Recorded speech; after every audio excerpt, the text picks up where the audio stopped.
ಪ್ರಿಯ ದೇವರ ಮಕ್ಕಳೇ, ನಾವು ಈ ದಿನ ಮಾತನಾಡುವಂತಹ ದೈವಿಕ ಸಂದೇಶ ಜೀವಿತದ ಕಣಿವೆಗಳು, ದ ವ್ಯಾಲೀಸ್ ಆಫ್ ಲೈಫ್. ಜೀವಿತದ ಕಣಿವೆಗಳ ಬಗ್ಗೆ ನಾನು ನಿಮ್ಮ ಜೊತೆ ಮಾತನಾಡ್ತೇನೆ. ಜೀವನದ ಪ್ರಯಾಣದಲ್ಲಿ ಅನೇಕ ಕಣಿವೆಗಳನ್ನ ದಾಟಿ ಹೋಗ್ಬೇಕಾಗ್ತದೆ. ಕೀರ್ತನೆ 23ನೇ ಕೀರ್ತನೆ 4ನೇ ವಚನದಲ್ಲಿ ಈ ರೀತಿ ಬರ್ತಿದೆ, ನಾನು ಕಾರ್ಗತ್ತಲಿನ ಕಣಿವೆಯಲ್ಲಿ ನಡೆಯುವಾಗಲೂ ನೀನು ಹತ್ತಿರವಿರುವುದರಿಂದ ಕೇಡಿಗೆ ಹೆದರೆನು.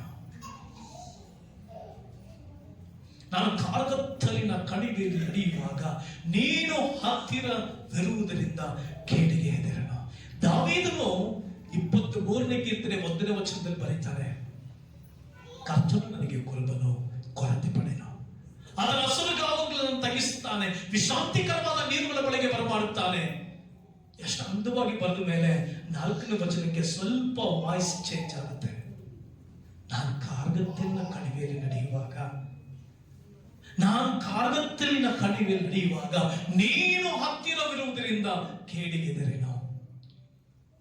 ಮರಣಾಂಧಕಾರದಲ್ಲಿ ದಾವೀದನು ಹೋಗ್ತಾ ಇದ್ದಾನೆ. ಮರಣದ ಅಂಚಿಗೆ ದಾವೀದನು ಹೋದರೂ ಕೂಡ ದೇವರ ಹತ್ರ ಹೇಳ್ತಾ ಇದ್ದಾನೆ, ಸ್ವಾಮಿ, ನಾನು ಕಾರ್ಗತ್ತಲಿನ ಕಣಿವೆಯಲ್ಲಿ ನಡೆಯುವಾಗ ನೀನು ಹತ್ತಿರವಿರುವುದರಿಂದ ಕೇಡಿಗೆ ಹೆದರೆನು. The valleys of life. ಒಂದು ಮಾತ್ರ ನೆನೆಸ್ಕೊಳ್ಳಿ ಪ್ರಿಯ ದೇವರ ಮಕ್ಕಳೇ, ನಿಮ್ಮ ಜೀವಿತಗಳಲ್ಲಿ ಯಾವ ಕಣಿವೆಯಲ್ಲಿ ನೀವು ಹಾದು ಹೋಗ್ತಾ ಇದ್ದೀರಿ?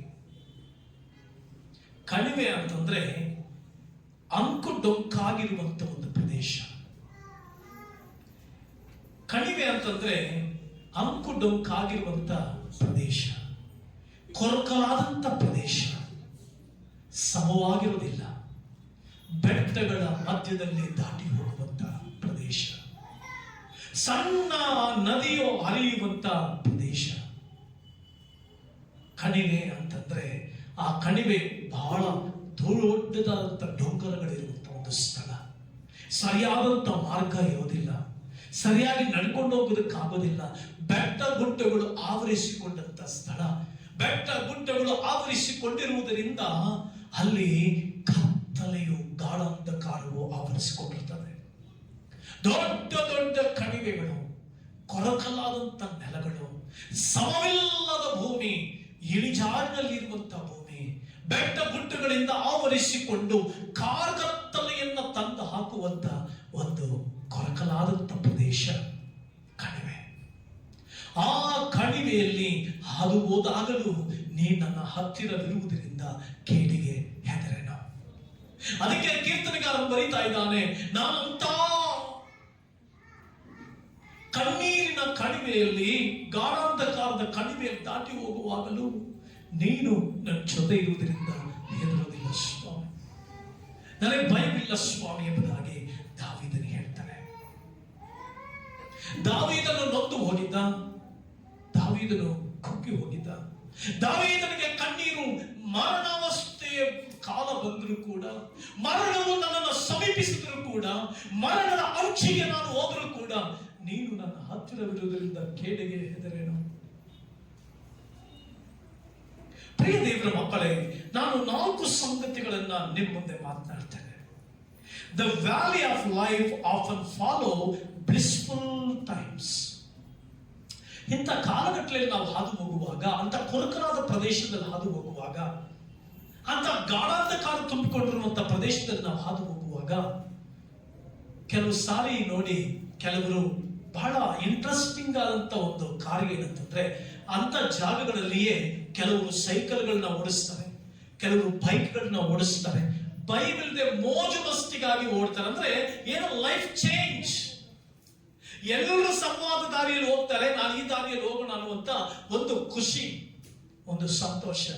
ಅದೇ ರೀತಿ ನಿನ್ನ ಜೀವಿತದಲ್ಲಿ ಆ ಕಷ್ಟ ಸಂದಿಗ್ಧ ಪರಿಸ್ಥಿತಿಗಳಲ್ಲಿ ಹಾದು ಹೋಗುವಾಗ, ಆ ಕಣಿವೆಯಲ್ಲಿ ಹಾದು ಹೋಗುವಾಗ, ಇದೊಂಥರ ಜೀವನದಲ್ಲಿ ಏನೋ ಹೊಸ ಪಾಠಗಳನ್ನ ಕಲಿಸ್ತದೆ, ಹೊಸ ಜೀವಿತದ ಅನುಭವವನ್ನು ಕೊಡ್ತದೆ. ನನ್ನ ಜೀವಿತದಲ್ಲಿ ಕೂಡ ಈ ಜುಲೈ 19 ಶುಕ್ರವಾರ ಹೊಸ ಅನುಭವವನ್ನೇ ಕೊಡ್ತು. ಈ ಲೋಕದಲ್ಲಿ ಪ್ರಿಯ ದೇವರ ಮಕ್ಕಳ ಎಲ್ಲವೂ ನಶ್ವರವೇ, ಎಲ್ಲ ಶೂನ್ಯವೇ.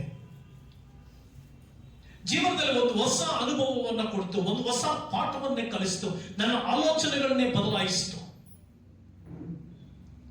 ನಿನ್ನ ಜೀವಿತದಲ್ಲಿ ಕೂಡ ಇವತ್ತು ಕಾಗದಲ್ಲೇ ಕಣಿವೆಯಲ್ಲಿ ಹಾದು ಹೋಗ್ತಾ ಇದೆಯಾ? ಯಾವ ಕಣಿವೆಯಲ್ಲಿ ನೀನು ಹಾದು ಹೋಗ್ತಾ ಇದೆಯಾ? ಎಂತಹ ಕಣಿವೆಯಲ್ಲಿ ನೀನು ಹಾದು ಹೋಗ್ತಾ ಇದೆಯಾ? ಭಯ ಪಡಬೇಡ. ದೇವರು ಒಂದು ಹೊಸ ಅನುಭವವನ್ನು ನಿನಗೆ ಕೊಡ್ತಾನೆ, ಹೊಸ ಆಲೋಚನೆಗಳನ್ನ ಕೊಡ್ತಾನೆ.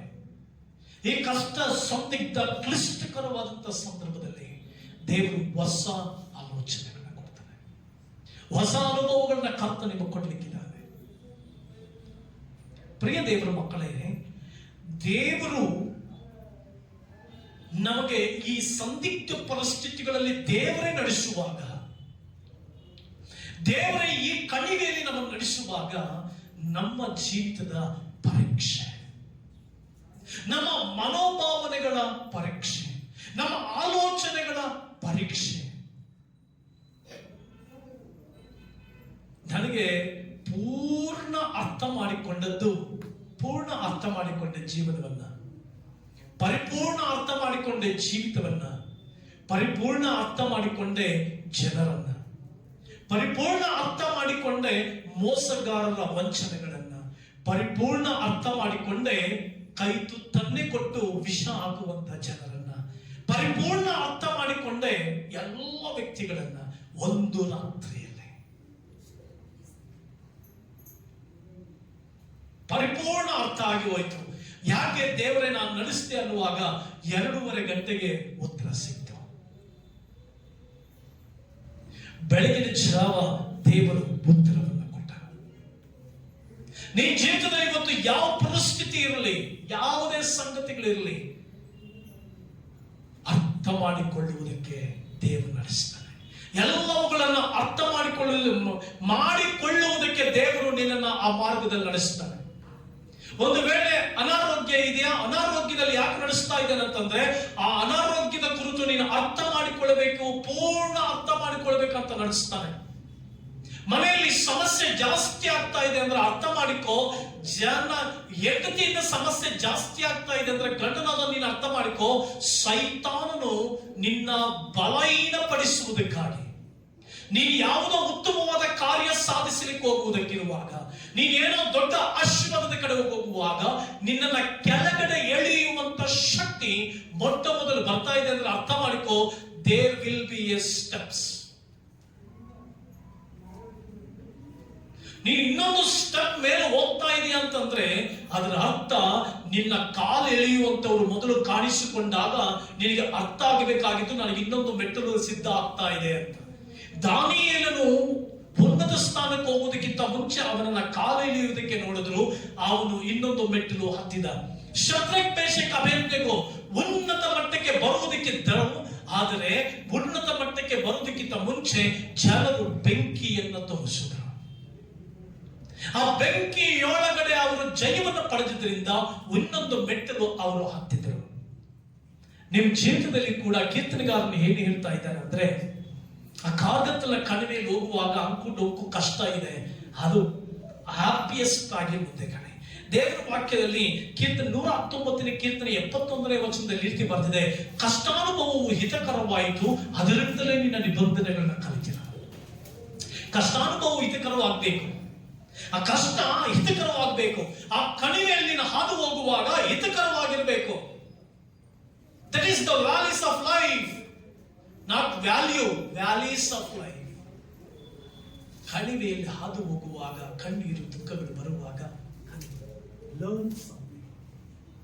ನೀ ಕಲಿಯುವಂತ ವ್ಯಕ್ತಿ ಆಗಿರ್ಬೇಕು, ನೀ ಕಲಿಯುವುದಕ್ಕೆ ಸಿದ್ಧವಾಗಿರ್ಬೇಕು.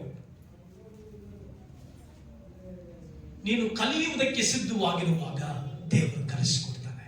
ಒಂದನೇದಾಗಿ. ಎರಡನೇದಾಗಿ, valleys of life come in various shapes and sizes. ವಿಧವಿಧವಾದ ರೀತಿಗಳಲ್ಲಿ, ವಿಧವಿಧವಾದ ಗಾತ್ರದಲ್ಲಿ ಈ ಕಣಿವೆಯಲ್ಲಿ ಹಾದು ಹೋಗ್ಬೇಕಾಗ್ತದೆ. ಪ್ರತಿಯೊಬ್ಬೊಬ್ಬರಿಗೂ ಒಂದೊಂದು ವಿಧಾನವಾದಂತಹ ಕಣಿವೆ. ನೀವು ಯಾವ ಕಣಿವೆಯಲ್ಲಿ ಹಾದು ಹೋಗ್ತಾ ಇದ್ರೋ ನಿಮಗೆ ಚಿಕ್ಕದಿರಬಹುದು, ನನ್ನ ಜೀವನದಲ್ಲಿ ಒಂದು ದೊಡ್ಡ ಗಾತ್ರದಲ್ಲಿರ್ಬೋದು. ಬಟ್ ಕಣಿವೆಯಲ್ಲಿ ಹಾದು ಹೋಗ್ತಾ ಇದ್ದೇವೆ. ಅದೆಂತ ಪರಿಸ್ಥಿತಿಗಳೇ ಇರಲಿ, ಅದೆಂತ ಪರಿಸ್ಥಿತಿಗಳೇ ಇರಲಿ,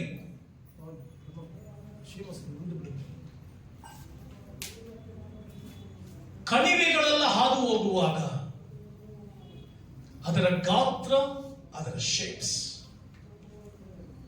ಅದು ಎಂಥದ್ದೇ ಇರಲಿ, ಮುಂದೆ ಸಾಗಿ ಹೋಗ್ಬೇಕು. ನೀನು ಮುಂದೆ ಸಾಗುವಂತ ಮನಸ್ಥಿತಿ ನಿಂದಿರಬೇಕು. ಕೀರ್ತನೆಗಾರನು ಅದನ್ನ ಸ್ಪಷ್ಟವಾಗಿ ಅಂದವಾಗಿ ಬರೀತಾ ಇದ್ದಾನೆ. ಅದೆಂಥದ್ದೇ ಆಗಿರಲಿ, ನಾನು ಮುಂದೆ ಸಾಗಿ ಹೋಗ್ತೇನೆ. ಎರಡನೇದಾಗಿ, valleys of life come in various shapes and sizes.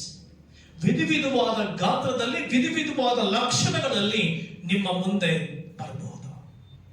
ಒಬ್ಬರಿಗೆ ಸೊಸೆ ಬರಬಹುದು, ಒಬ್ಬರಿಗೆ ಮಗಳು ಬರಬಹುದು, ಒಬ್ಬರಿಗೆ ಮಗನು ಬರಬಹುದು, ಒಬ್ಬರಿಗೆ ಗಂಡ ಬರಬಹುದು, ಒಬ್ಬರಿಗೆ ಹೆಂಡತಿ ರೂಪದಲ್ಲಿ ಬರಬಹುದು, ಮಕ್ಕಳ ರೂಪದಲ್ಲಿ ಬರಬಹುದು, ಶತ್ರುವಿನ ರೂಪದಲ್ಲಿ ಬರಬಹುದು, ಮೆಚ್ಚಿಸುವಂತಹ ರೀತಿಯಲ್ಲಿ ಬರಬಹುದು. ವಿಧ ವಿಧವಾದ ರೂಪದಲ್ಲಿ ಕೆಲಸದ ಜಾಗದಲ್ಲಿ ಒಂದು ರೀತಿ ಬರಬಹುದು. But do not fear, do not fear. ಭಯಪಡಬೇಡ. ಅದಕ್ಕೆ ಕೀರ್ತನೆಗಾರರು ಹೇಳ್ತಾರೆ, ಅದು ಎಂತ ರೂಪದಲ್ಲಾದ್ರೂ ಬರಲಿ, ಒಂದೊಂದು ರೂಪದಲ್ಲಿ ಬರ್ತಾರೆ. ದಾವೀದನಿಗೆ ಗೊಲ್ಯಾತನ ರೂಪದಲ್ಲಿ ಬಂದ ಶತ್ರು, ದಾವೀದನಿಗೆ ಆ ರಾಜನಾದಂತ ಸೌಲನ ಮೂಲಕವಾಗಿ ಬಂದ, ಹೇಬೇಲನಿಗೆ ತನ್ನ ಸ್ವಂತ ಅಣ್ಣನಾದಂತ ಕಾಯಿನನ ಮೂಲಕವಾಗಿ ಬಂದ, ಎಲೆಯನಿಗೆ ಇಜಬೇಲನ ಮೂಲಕವಾಗಿ ಬಂದ, ನಾಬೋತನಿಗೆ ಇಜಬೇಲನ ಮೂಲಕವಾಗಿ ಬಂದ. ನಿನಗೆ ಯಾವ ರೂಪದಲ್ಲಿ, ಯಾವ ಸೈಜ್ನಲ್ಲಿ, ಯಾವುದ್ರ ಮೂಲಕ ಆದ್ರೂ ಬರಬಹುದು. ಕಾರ್ಗತ್ತಲಿನ ಕಡಿಮೆ. ಕೆಲವು ಸಾರಿ ನಿಮ್ಮ ಮಕ್ಕಳ ಮೂಲಕ ಬರಬಹುದು, ಗಂಡನ ಮೂಲಕ ಬರಬಹುದು, ಹೆಂಡತಿ ಮೂಲಕ ಬರಬಹುದು. It may comes in various shapes and sizes.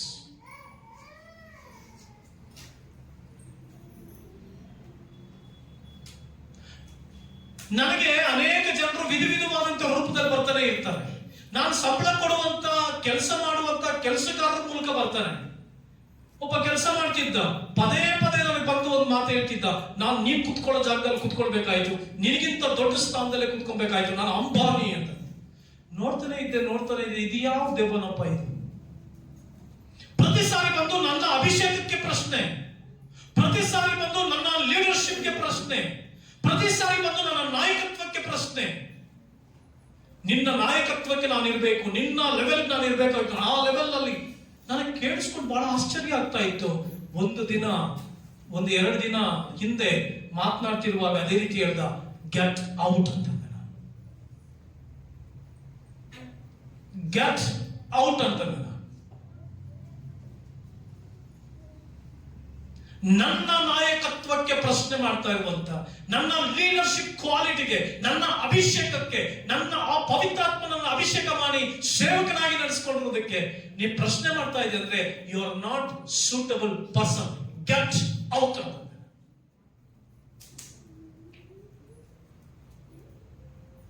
ದಾವೀದನಿಗೆ ಸೌಲನ ಮೂಲಕವಾಗಿ ಬಂದ, ಗೊಲ್ಯಾತನ ಮೂಲಕವಾಗಿ ಬಂದ, ನಿಮಗೆ ಯಾವ್ಯಾವುದೋ ರೂಪದಲ್ಲಿ ಬರಬಹುದು, ಕಣಿವೆ.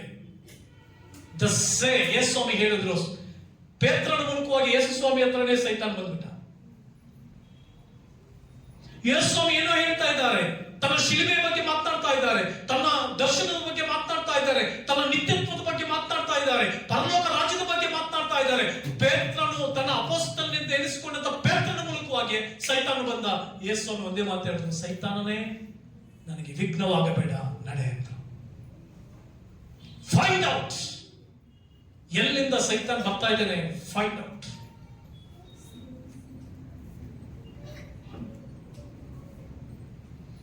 ಮೂರನೇದಾಗಿ, valleys of life tend to obscure our picture of life. ನಮ್ಮ ಈ ಜೀವನದ ಕಣಿವೆಗಳು ನಮ್ಮ ಜೀವಿತದ ಚಿತ್ರಣವನ್ನ ಸ್ಪಷ್ಟಗೊಳಿಸ್ತವಂತೆ. ಈ ಕಣಿವೆ ನಡೆಯುವಾಗ ಒಂದು ಅದ್ಭುತವಾದಂತ ಜೀವನ ಏನ್ ಗೊತ್ತಾ?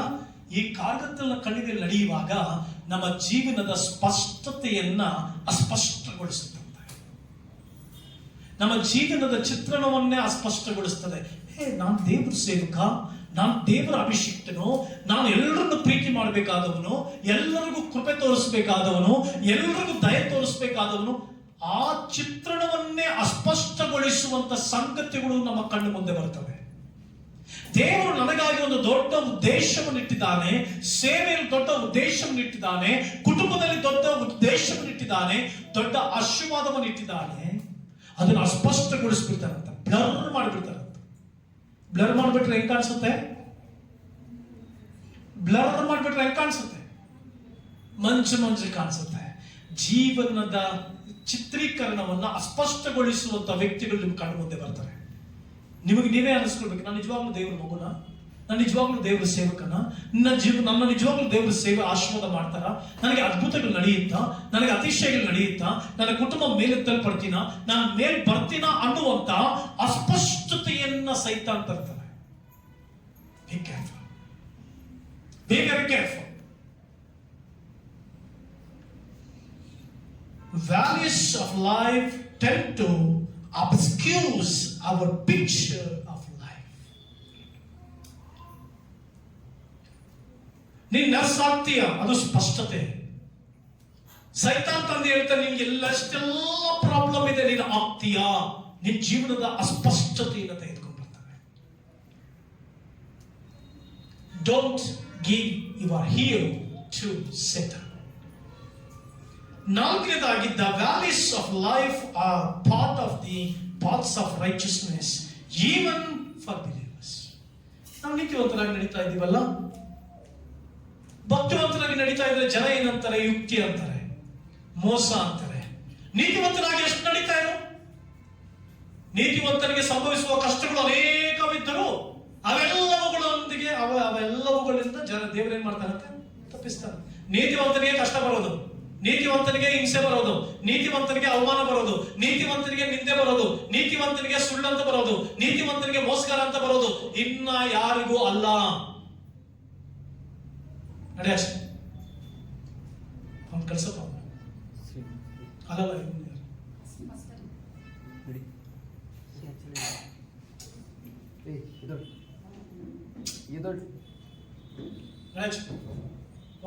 ನೀನು ಹೋಗು. ಮೈಕಲ್ ಹೊಡಿತೀನಿ, ಈಗ ಮಾತಾಡಿದ್ರೆ ಮೈಕಲ್ ಹೊಡಿತೀನಿ. Get lost.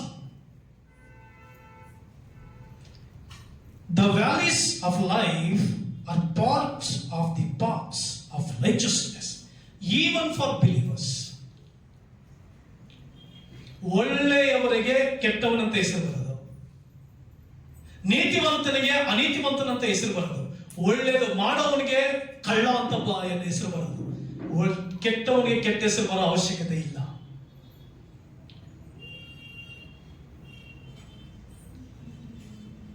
ಪಾಪಿಸ್ತನನ್ನ ಯಾರು ಪಾಪಿಸ್ತನನ್ನಲ್ಲ, ನೀತಿವಂತರನ್ನ ಪಾಪ ಮಾಡದ ಅಂತ ಹೇಳುವಂತವರು ಜಾಸ್ತಿ. ಯಾಕೆಂದ್ರೆ ನೀತಿ ಮಾರ್ಗದಲ್ಲಿ ಇರುವವನಿಗೆ ಕಣಿವೆ.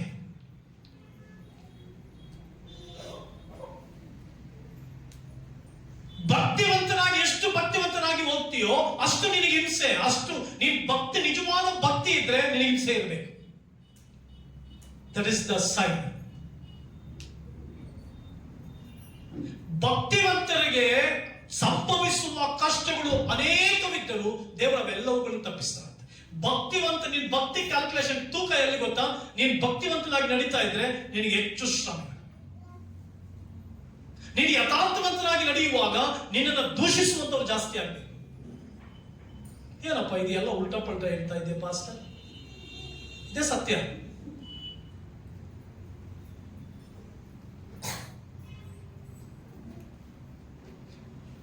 ನೀನು ನಿಂದಾರಹಿತನಾಗಿರುವುದಕ್ಕೆ ಪ್ರಯತ್ನಿಸುವಾಗ ನಿನ್ನ ಮೇಲೆ ನಿಂದೆಗಳು ಬರಬೇಕು. That is the right person ಅಂತ. ಸಿ, ಕಳ್ತನ ಮಾಡೋನ ಕಳ್ಳ ಅಂತಂದ್ರೆ ಏನಾದ್ರೂ ವಿಶೇಷತೆ ಇದೆಯಾ? ಏನಿಲ್ಲ. ಕಳ್ತನ ಮಾಡ್ತೇನೆ ಕಳ್ಳ ಅಂತಂದ್ರೆ, ಮೋಸ ಮಾಡ್ತೇನೆ ಮೋಸಗಾರ ಅಂತಂದ್ರೆ, that is the righteousness valley. ಅದೇ ನೀತಿಯ ಮಾರ್ಗ, ಅದೇ ನೀತಿಯ ಕಣಿವೆ. ಅದು ನನಗೆ ಬಹಳ ಇಷ್ಟ.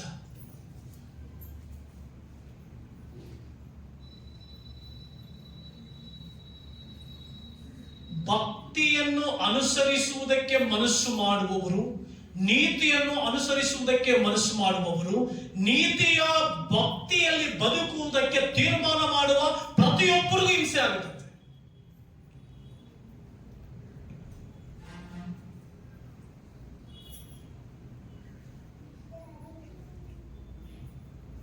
ಎಲ್ಲರೂ ಇಲ್ಲೇ ಇದ್ದೀರಲ್ಲ? ಸೊ ಹಾಗಾದ್ರೆ ಇನ್ನಷ್ಟು ಭಕ್ತಿಯುಳ್ಳವರಾಗಿರುವಾಗ ದೇವರು ನಿಮ್ಮ ಜೊತೆ ಇರ್ತಾರೆ. ಇನ್ನಷ್ಟು ದೇವರಿಗೆ ಭಯಭಕ್ತಿನಲ್ಲಿ ಇವಾಗ ದೇವರು ನಿಮ್ಮ ಜೊತೆ ಇರ್ತಾರೆ. ಹೆಚ್ಚು ಭಕ್ತಿವಂತರಾಗಿರುವುದಕ್ಕೆ ಪ್ರಯತ್ನಿಸು.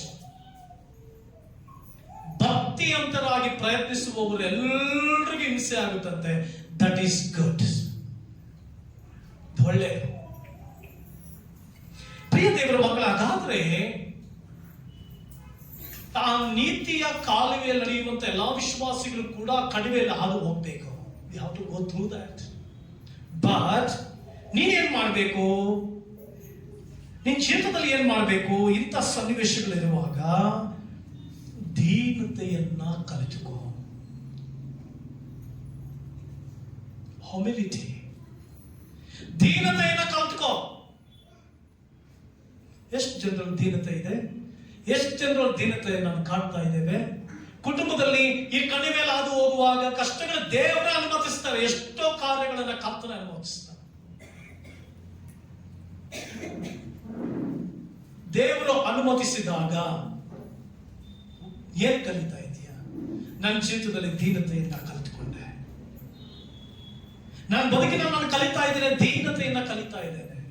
ಈ ದಿನಗಳಲ್ಲಿ ಕರ್ತನೆ ನನಗೆ ದೀನತೆಯನ್ನು ಕಲಿಸು, ದೀನತೆಯಿಂದ ನಡ್ಕೊಳ್ಳಿಕ್ಕೆ ಸಹಾಯ ಮಾಡು. ಓಕೆ, ದೀನತೆಯನ್ನು ಕಲಿಸ ಹೋದ್ರಿ, ಆತ್ಮಿಕ ಜೀವನದ ದೀನತೆಯನ್ನು ಕಲಿ. ಆತ್ಮದಲ್ಲಿ ಬಡವರಾಗಿರುವವರು ಧನ್ಯರು, ಅವರು ಪರಲೋಕ ರಾಜ್ಯಕ್ಕೆ ಬಾಧ್ಯಸ್ಥರು. ಆತ್ಮದಲ್ಲಿ ಬಡತನ ಅಂತಂದ್ರೆ ಏನು? That is the humility. ದೀನತೆಯಿಂದ ನಡೆಯುವುದನ್ನ ಕಲಿತುಕೋ. ದೀನತೆಯಿಂದ ಪ್ರವರ್ತಿಸುವುದನ್ನ ಕಲಿತುಕೋ. ದೀನತೆಯಿಂದ ಕುಟುಂಬದಲ್ಲಿ ನಡೆಯುವುದನ್ನ ಕಲಿತುಕೋ. ಕೆಲಸ ಜಾಗದಲ್ಲಿ ದೀನತೆಯಿಂದ ನಡೆಯುವುದನ್ನ ಕಲಿತುಕೋ. ಮಕ್ಕಳು ದೀನತೆಯನ್ನ ಕಲಿಯಿರಿ. ಹೆಂಡತಿ ದೀನತೆಯನ್ನ ಕಲಿಯಿರಿ. ಪುರುಷರು ದೇವರ ಸಂಘದ ದೀನತೆಯನ್ನ ಕಲಿಯಿರಿ. ದೀನತೆಯನ್ನ ಕಲಿತುಕೋ. ಅದಕ್ಕೆ ದೇವರು ಅನೇಕ ಜನಗಳನ್ನ ಅನೇಕ ವಿಧಾನಗಳಲ್ಲಿ ನಡೆಸ್ತಾ ಇದ್ದಾನೆ. ದೀನತೆಯನ್ನ ಕಲಿತುಕೋ. ಎರಡನೇದಾಗಿ, the Wallace brings more faith and trust. ಕಣಿವೆಯಲ್ಲಿ ಹಾದು ಹೋಗುವಾಗ, ಈ ಸಂದಿಗ್ಧ ಪರಿಸ್ಥಿತಿಗಳು ಹಾದು ಹೋಗುವಾಗ ನಂಬಿಕೆ ಜಾಸ್ತಿ ಆಗುತ್ತಂತೆ. ದೇವರ ಮೇಲೆ ಭರವಸೆ ಜಾಸ್ತಿ ಆಗುತ್ತೆ. ನಾನು ತುಂಬಾ ಸಾರಿ ಪ್ರಾರ್ಥನೆ ಮಾಡಿದ್ದೀನಿ, ಸ್ವಾಮಿ ನನಗೆ ಕಷ್ಟ ಕೊಡು. ನಾನು ಪ್ರಾರ್ಥನೆ ಮಾಡಿದ್ದೀನಿ, ನೀವು ಪ್ರಾರ್ಥನೆ ಮಾಡಿದ್ದೀರ ಏನೋ ಗೊತ್ತಿಲ್ಲ, ನಾನು ಪ್ರಾರ್ಥನೆ ಮಾಡ್ತೀನಿ, ಸ್ವಾಮಿ ನನ್ನನ್ನ ಕಷ್ಟಕ್ಕೆ ಒಳಪಡಿಸು. ನಾನು ಯಾವಾಗ ನೀನು ಕಷ್ಟಕ್ಕೆ ಒಳಪಡಿಸ್ತೀಯೋ ಆಗ ನನ್ನ ಜೊತೆ ನೀನು ಇದೆಯಾ ಅಂತ ಗೊತ್ತಾಗುತ್ತೆ, ನನ್ನ ಜೊತೆ ಯಾರಿದ್ದಾರೆ ಅಂತ ಗೊತ್ತಾಗುತ್ತೆ. ನಾನು ಹೇಳಿದ್ನಲ್ಲ, ನನಗೆ ಒಂಟಿಯಾದಂತ ಒಂದು ಸನ್ನಿವೇಶ ಬಂತು ಒಂದು ದಿನದ ಹಿಂದೆ. ಒಬ್ಬೊಟ್ಟಿಗೆ ನಲ್ಲುವಂತ ಕಣ್ಣೀರು. Nobody is there for me ಅಂತ, ನನಗಾಗಿ ಯಾರು ಇಲ್ಲ, ನನಗೋಸ್ಕರ ಒಬ್ಬರು ಇಲ್ಲ ಅನ್ನುವಂತ ಕಣ್ಣೀರು ನನ್ನಲ್ಲಿ ಬಂದಾಗ ಅಳುತ್ತಾ ಅಳುತ್ತಾ ಜೀವನ ಬಿಕ್ಕಟ್ಟು ಕದಲಿ ಹೋದೆ, ಹೃದಯ ಕದಲಿ ಹೋಯ್ತು. ಏನ್ ಮಾಡ್ಬೇಕು ಗೊತ್ತಿಲ್ಲ. ಆಗ ನನಗೆ ಅರ್ಥ ಆಗಿದ್ದು, ನನ್ನ ಜೊತೆ ದೇವರಿದ್ದಾರೆ ಅಂತ. ನನ್ನ ಜೊತೆ ದೇವರಿದ್ದಾರೆ, ನನ್ನೊಂದಿಗೆ ದೇವರಿದ್ದಾರೆ, ನನ್ನ ನಡೆಸ್ತಾ ಇರೋ ದೇವರೇ, ನನ್ನ ಜೊತೆ ಇರೋ ದೇವರೇ, ನನ್ನ ಕಾಪಾಡ್ತಾ ಇರೋ ದೇವರೇ ಅಂತ ಗೊತ್ತಾದ ಮೇಲೆ ಕಷ್ಟಾನುಭವ ಹಿತಕರವಾಯಿತು. ನಾನು ತುಂಬಾ ಸಾರಿ ಪ್ರಾರ್ಥನೆ ಮಾಡಿದ್ದೀನಿ, ಸ್ವಾಮಿ ನನ್ನ ಕಷ್ಟಕ್ಕೆ ಒಳಪಡಿಸಿ ನನ್ನ ಹೃದಯನ ಪರೀಕ್ಷೆ ಮಾಡು. ದೇವರು ನೀನ್ ಪರೀಕ್ಷಿಸಿದ ಮೇಲೆ ನಾನು ಒಂದು ಉನ್ನತ ಸ್ಥಾನಕ್ಕೆ ಬರ್ತೇನೆ. ನನ್ನಲ್ಲಿ ಪರೀಕ್ಷಿಸಿದ ಮೇಲೆ ಒಂದು ದೊಡ್ಡ ಸ್ಥಾನಕ್ಕೆ ನಾನು ಬರ್ತೇನೆ. ನೀನನ್ನು ಪರೀಕ್ಷಿಸಿದ ಮೇಲೆ ನಾನು ಶ್ರೇಷ್ಠ ಸ್ಥಾನಕ್ಕೆ ನಾನು ಬರ್ತೇನೆ. Examine my heart. ಎಷ್ಟು ಜನ ನಿಮ್ಮಲ್ಲಿ ಪ್ರಾರ್ಥನೆ ಮಾಡಿದ್ದೀರಿ? ನನಗೆ ಕಷ್ಟ ಕೊಡು. ಯಾರಾದ್ರು ಪ್ರಾರ್ಥನೆ ಮಾಡಿದ್ದೀರಮ್ಮ? ನನಗೆಲ್ಲ ಆಶೀರ್ವಾದ ಕೊಡುವಂತ ಪ್ರಾರ್ಥನೆ ಮಾಡಿರ್ತೀನಿ, ನನಗೆ ಒಳ್ಳೇದು ಮಾಡುವಂತ ಪ್ರಾರ್ಥನೆ ಮಾಡ್ತೀನಿ. ಎಷ್ಟು ಜನ ಇಲ್ಲಿ ನಿಮ್ಮಲ್ಲಿ ಸಭೆಯಲ್ಲಿ ಕುಳಿತಿರುವಂತ ನಿಮ್ಮಲ್ಲಿ, ದೇವರೇ ನನಗೆ ಕಷ್ಟ ಕೊಟ್ಟು ನಾನು ಪರೀಕ್ಷೆ ಮಾಡಿದ್ದೆ, ಎಷ್ಟು ಜನ ಪ್ರಾರ್ಥನೆ ಮಾಡಿದ್ದೀರಿ? ಎಷ್ಟು ಜನ ಪ್ರಾರ್ಥನೆ ಮಾಡಿದ್ದೀರಿ? ಯಾಕೆಂತಂದ್ರೆ ದೇವರು ನಮಗೆ ಕಷ್ಟ ಕೊಟ್ಟು ನಮ್ಮನ್ನ ಪರೀಕ್ಷಿಸಿದಾಗ ನಮ್ಮವರು ಯಾರೆಂಬುದಾಗಿ ಕ್ಲೀನಾಗಿ ಅರ್ಥ ಆಗಿ ಹೋಗುತ್ತೆ. ನನ್ನ ಜೊತೆ ಯಾರಿದ್ದಾರೆ ಅಂತ ಕ್ಲೀನ್ ಆಗಿ ಅರ್ಥ ಆಗೋಗುತ್ತೆ. ನನ್ನನ್ನ ದೇವರು ಕಷ್ಟಕ್ಕೆ ಒಳಪಡಿಸಿದ, ನನ್ನನ್ನ ದೇವರು ಜಜ್ಜಿದ, ನನ್ನನ್ನ ದೇವರು ನುಣಗಿ ಹಾಕಿದ, ನನ್ನನ್ನ ದೇವರು ಜಜ್ಜುವಾಗ ನನ್ನ ಜೊತೆ ದೇವರಿದ್ದಾರೆ ಅಂತ ನನ್ಗೆ ಅರ್ಥ ಆಯ್ತು. ನನ್ನೊಂದಿಗೆ ದೇವರಿದ್ದಾರೆ ಅಂತ ಅರ್ಥ ಆಯ್ತು. ನನ್ನ ಜೊತೆ ದೇವರು ನಡೀತಾ ಇದ್ದಾರೆ ಅಂತ ಅರ್ಥ ಆಯ್ತು. ನನ್ನೊಂದಿಗೆ ದೇವರು ನಡೀತಾ ಇದ್ದಾರೆ, ನನ್ನ ಬಲಗಡೆ ದೇವರಿದ್ದಾರೆ, ಯಾವಾಗಲೂ ಕೂಡ ನನ್ನ ಜೊತೆ ದೇವರಿದ್ದಾರೆ, ಪರಲೋಕ ದೇವರು ನನ್ನ ಜೊತೆ ಇದ್ದಾರೆ. ಎಸ್,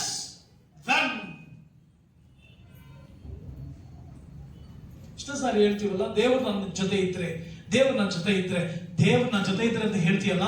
ದೇವರು ನಿನ್ನನ್ನು ಬಿಟ್ಟು ದೂರ ಹೋದಾಗ, ದೇವರು ನಿನ್ನ ಸ್ವಲ್ಪ ಅಗಲಿದಾಗ, ನಿನ್ನ ಕಷ್ಟಕ್ಕೊಪ್ಪಿಸಿದಾಗ, ನಿನ್ನ ಬಾಯಿನಲ್ಲಿ ಏನ್ ಬರುತ್ತೋ ಅದೇ ನೀನು, ಅದೇ ನೀನು. ಒರಿಜಿನಲ್ ದೇವರ ಹೊರಗಡೆ ತಗೊಂಡ್ಬರ್ತಾರೆ. ಎಲ್ಲ ಕೈ ಬಿಟ್ಟಾಗ, ಎಲ್ಲ ಹೋದಾಗ, ಸಮಸ್ಯೆಗಳು ಬಂದಾಗ, ಕಷ್ಟಗಳು ಅತಿರೇಕಕ್ಕೆ ಹೋದಾಗ, ನಮ್ಮನ್ನ ಒಳ್ಳೆಯವರು ಅಂತ ಇದ್ದವರೆಲ್ಲ ಕೆಟ್ಟವನು, ಇವನು ಕೆಟ್ಟವನು, ಇವನು ಕೆಟ್ಟವನು ಅಂದಾಗ ಬಾಯಿನಲ್ಲಿ ಏನ್ ಬರುತ್ತೋ ಅದೇ ನೀನು, ಅದೇ ಒರಿಜಿನಲ್ ಮನುಷ್ಯ.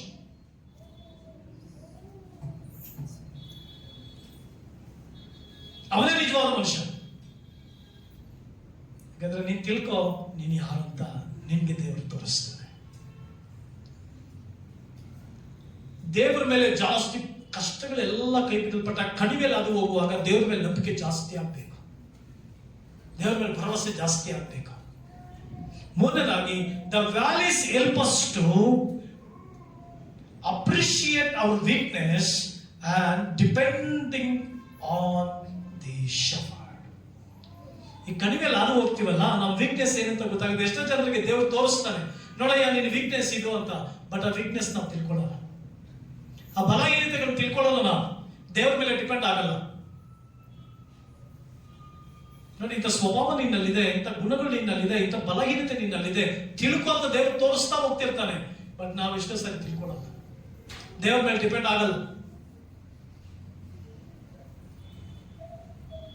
ಎಸ್, ನನ್ನಲ್ಲಿ ಸ್ವಭಾವಗಳಲ್ಲಿ ನಾನು ಬೇಕಿದ್ದೀನಿ, ನನ್ನ ಗುಣಗಳಲ್ಲಿ ನಾನು ಬೇಕಿದ್ದೀನಿ, ನನ್ನ ಕೆಲವು ಕಾರ್ಯಗಳಲ್ಲಿ ನಾನು ಬೇಕಿದ್ದೀನಿ. ಅದ್ರಲ್ಲಿ ಚೇಂಜ್ ಆಗೋಣ ಅಂತ ದೇವರ ಮೇಲೆ ಡಿಪೆಂಡ್ ಆಗದೆ ಓಡ್ತಾ ಇರ್ತೇವೆ.